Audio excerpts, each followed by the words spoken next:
Greetings, magical mavens.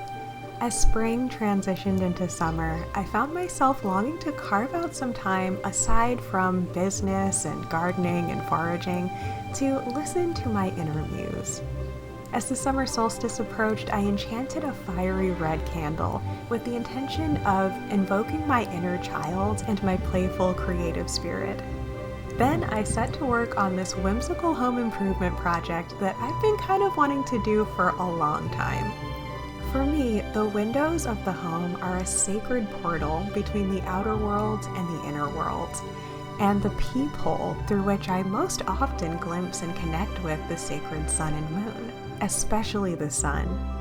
One of my favorite things about this house is that it actually gets sunlight. In my previous apartment, I got basically no direct sunlight, and me and my cats and my plants definitely suffered for it. So here, anytime I catch a glimpse of the sun in my home, I always like to pause and recognize it and bask in it and just be thankful for a second. And it's those little moments and practices that for me are what it really is to be a nature witch.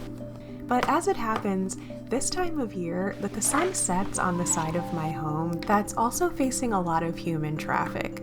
The side where I really feel the need to filter and fortify my home from the sometimes less than desirable energetic noise coming from that direction. This creates the interesting challenge of wanting to let light in without necessarily emphasizing the busy view out the window or allowing people from outside to see in. When I first moved in, I immediately remedied this issue on the downstairs window, which felt the most exposed. But in my hurry to just get something done so I could feel comfortable as I settled in, I did a really simple geometric design with just electrical tape and some leftover squares of the decorative vinyl that I used to cover the bathroom window. Yes, they literally built a window into the shower, believe it or not. And it's not just a fluke with this house. Every house in the neighborhood has this genius design feature. So obviously I just needed to fully cover that. But for the window in my art studio, I wanted to take the time to do something a lot more magical, a hand-painted mural to honor the sun. I started by taking my favorite painting of the sun personified to use as a reference. So if you ever watched Sabrina or Charmed back in the day, you may have noticed and admired this print of the painting by Mary Beth Seeds. You may also recognize this image just from seeing it around my house if you're a subscriber. When I moved into my previous apartment, I gifted myself the housewarming gift of some of these now vintage art prints. I finally made up my mind to do the image research to find out who painted these, and I managed to collect several pieces of wall art by this artist from the 90s and early 2000s. So pieces from this series are actually scattered all throughout my home. So I decided to extend that theme into the more architectural details of my home in the form of this faux stained glass window. I simply imported an image of the sun painting into Photoshop and altered it to create a more simplified design in the dimensions of a sheet of printer paper. After printing it off, I took a lamination envelope and ran it through my sealing device without a sheet of paper in between. This created a sturdy sheet of clear plastic that I could use to create my faux window segment. Then I began to trace.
If I wanted to get super complex with it, I could have come up with a design that was in the actual dimensions of the window itself and used multiple of these 8.5 by 11 sheets to compile together one big image.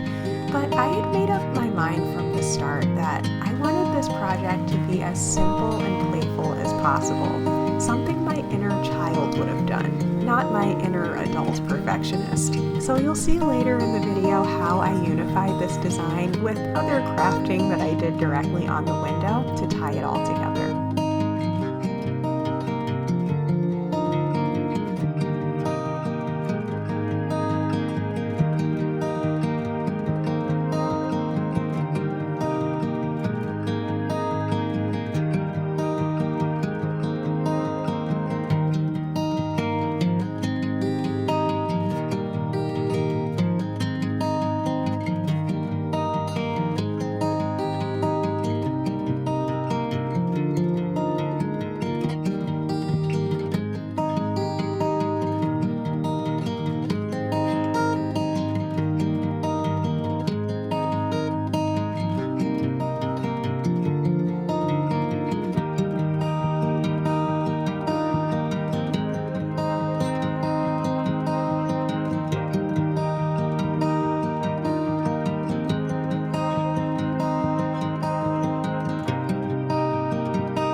For this hand-drawn portion, I wanted to aim for a style that was as symmetrical as possible without being too perfect. I knew that the tools I was using and the imperfection of my human hands would not make it easy to create something that looks like a machine had done it. So I leaned into the idea that vintage glass and metalworking usually wasn't quite perfect either. I decided to use a ruler for the straight lines so that the proportions would be about perfect, but otherwise I allowed myself to simply do the best I could by hand. After all, this project was my own little gratitude ritual for the sun and for the creative spirit. It didn't need to be perfect by human standards. It just had to be an authentic and beautiful expression that I myself could be proud of.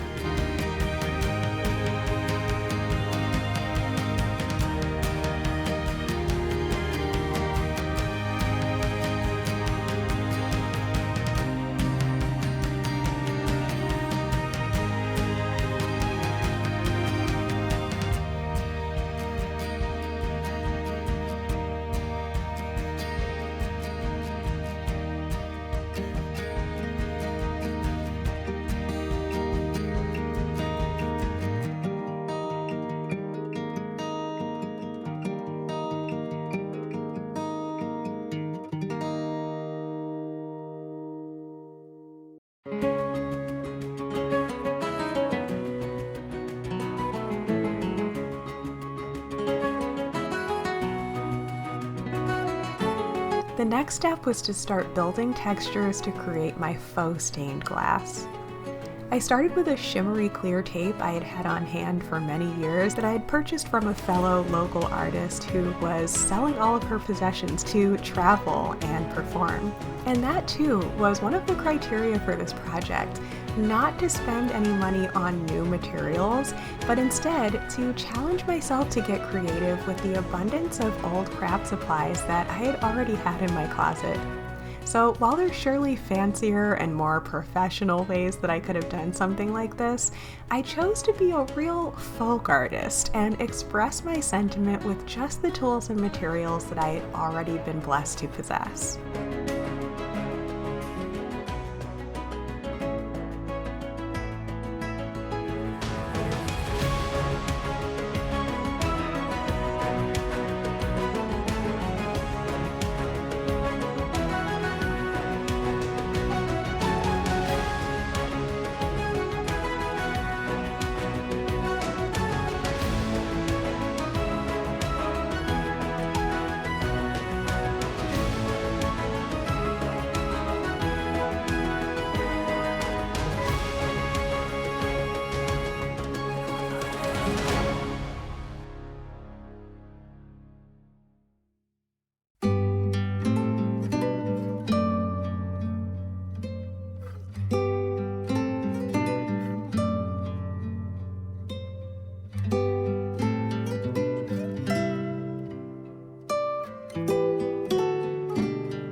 To create a feeling of eclecticism and variety in my design, I also included some washi tape left over from making junk journals. I discovered that these were very sheer and worked really well as pretend stained glass elements.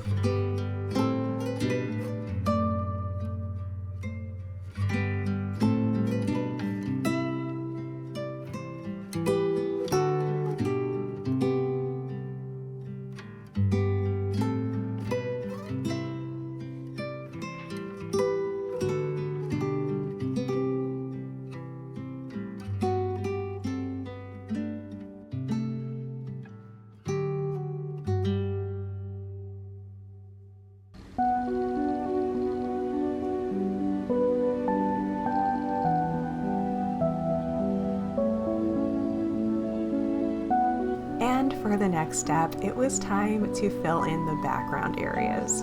I had to experiment off camera with a few different types of pigment to see what would stick to this material while still being translucent, which was kind of tricky.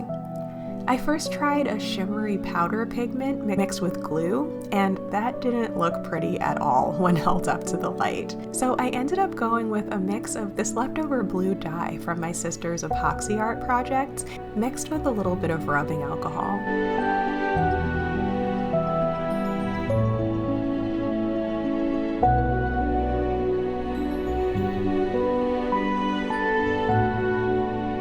I discovered that it looked best when applied in a stylized wave pattern, which also happened to work really well when suggesting the texture of frosted glass. The one downside to this pigment was that it didn't really fully stick to the plastic surface, so I ended up having to be pretty careful not to smudge it while putting the rest of the finishing touches on the design. But not to worry, I had already been planning to seal this whole design once it was finished. so stay tuned to see how I ensured that it would never smudge again. If you wanted to do something like this with more niche materials, I believe there are actual paints marketed as permanent or impermanent formulas for stained glass or faux stained glass projects. But as I said, I was sticking to what I already had immediate access to, and I'm pleased with my successful resourcefulness here.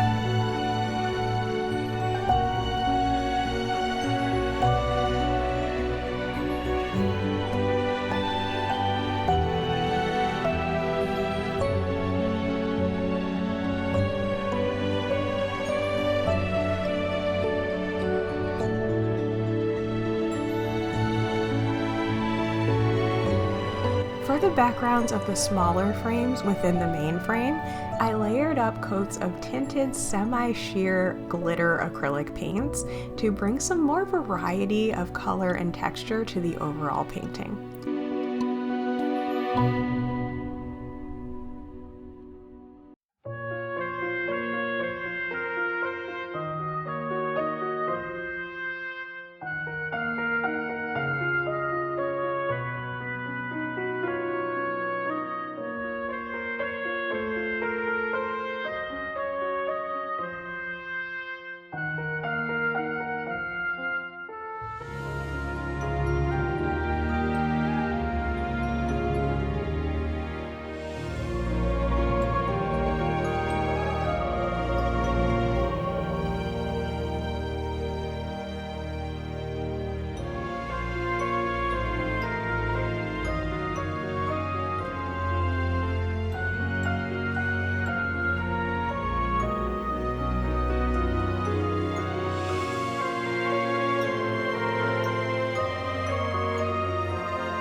Then finally, I used a blend of one high quality and one low quality gold acrylic paint to color the sun itself. I mixed the two paints together to get the high shine and bright color of the high quality paint with the sheerness of the low quality paint. Again, in hopes of getting something that would look shiny when it's dark outside and semi-see-through in daylight. The face was probably the most awkward part because I needed to layer up the color without leaving weird or random brush strokes on the face that might be emphasized with light shining through it. I resolved to try to mimic the shapes of the face, like brushing in circles on the cheeks and chin, and then creating a stylized pattern of straighter strokes on the forehead and around the jaw.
The final step for the painting was to add the faux wrought iron detailing. As you could see when I held it up to the light, the marker alone doesn't create enough of an opaque line to really create the illusion of a stained glass window. Black or brown dimensional fabric paint would really tie the design together and make it look sharp. Because puff paint is easily smudged when you're trying to do all the details at once, I instead did this step in phases where I let certain parts fully dry before trying to do the rest of the details.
And now finally, to cover the window. Now, between you and me, you're actually seeing this process a little out of order. I actually started this whole project by doing what you're seeing me do on the screen now, finding the center of the window pane and creating a series of rectangles within rectangles, just using a T-square and a marker. Believe it or not, it was actually just a happy accident that the innermost rectangle ended up being just about 8.5 by 11. How lucky! Obviously, your window may have totally different dimensions, so if you decide to do something like this, you may wish to start by centering a printer page in the middle and then building the rest of your design around it. But as for me, I was honestly just so eager to get started decorating my window before I'd fully even decided on a design concept for the painting portion. So I just played around with leftover frosted window vinyl, washi tape, brown electrical tape, and fish tank stones to create the outer frame first.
Now, one thing I will say about this part of the process is that I can't wholeheartedly recommend that you puff paint your windows like I did, and the reason may actually surprise you.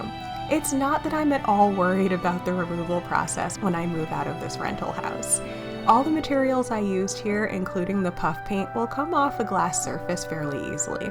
The real issue with puff painting windows is the physical strain. Let me tell you, holding your arm over your head for hours while trying to carefully squeeze a tube of thick paint is really not for the faint of heart. And add the heat of the sun coming through the window on a hot summer's evening, definitely a labor of love.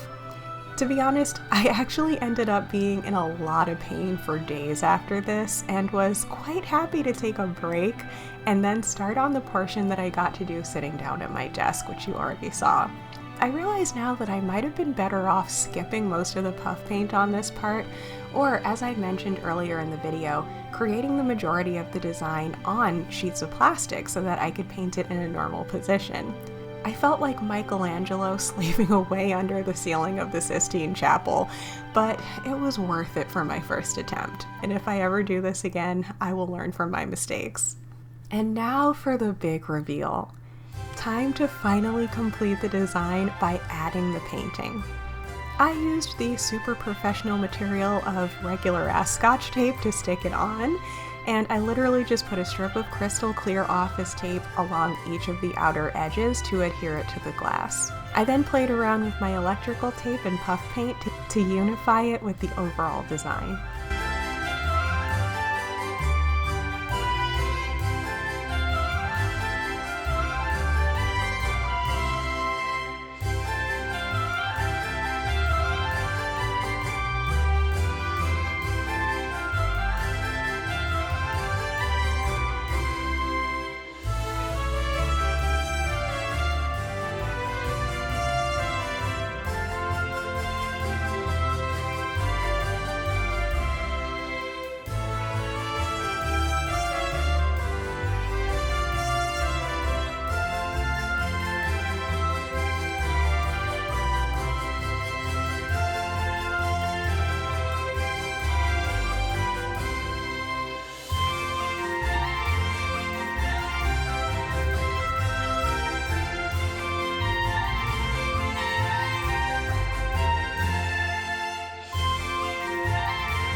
And voila, my very own hand-painted temporary stained glass window.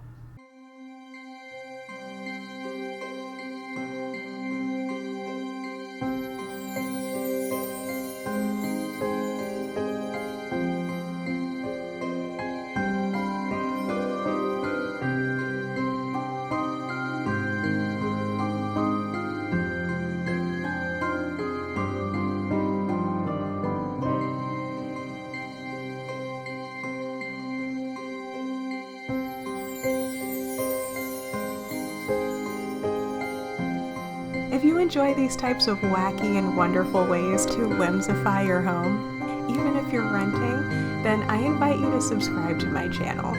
You'll love some of my other videos, like this one where I transformed my old hand-me-down TV into a faux magic mirror. Again, using just craft supplies that I had lying around for years, and which, if you wanted to do something similar, are pretty budget-friendly to buy. Thank you for watching, and I'll see you in the next video. Blessed be!